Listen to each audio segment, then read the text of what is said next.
مرحبا بكل متابعين قناة طقس الجزائر. إذا نوافيكم بأحوال طقس الجزائر اليوم الخميس الفاتح من سبتمبر 2022. إذا حيث نتوقع خلال الفترة الصباحية إذا أجواء قليلة الغيوم إلى غائمة في بعض الأحيان عن المناطق الغربية، وكذلك منها الوسطى والشرقية الداخلية. كذلك تبقى منطقة بشار كذلك بعد الغيوم.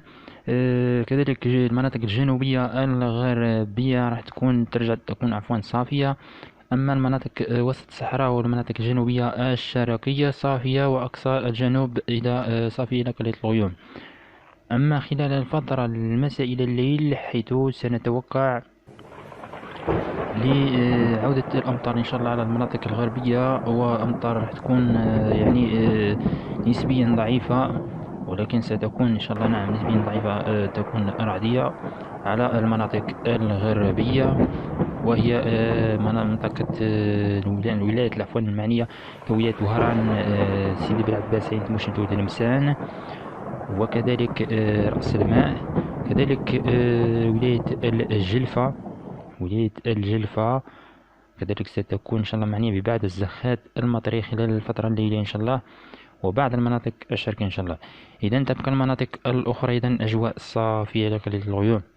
نمر إلى درجات الحرارة.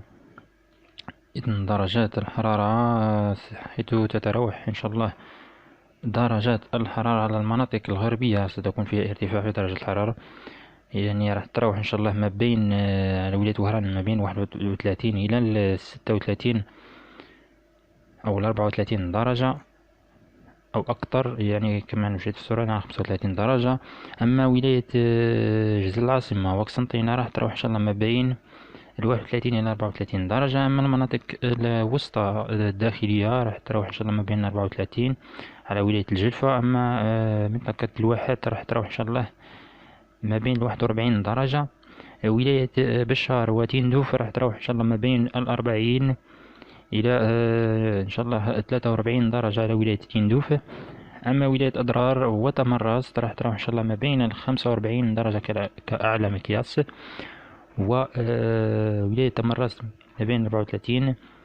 أما منطقة إليزي راح تروح إن شاء الله ما بين 34 كذلك درجة. أما بخصوص حالة البحر، إذن البحر سيبقى دائما هادئ وجميل على كل الشريط الساحلي إن شاء الله. إذن في النهاية يبقى العلم لله وحده، والسلام عليكم ورحمة الله وبركاته.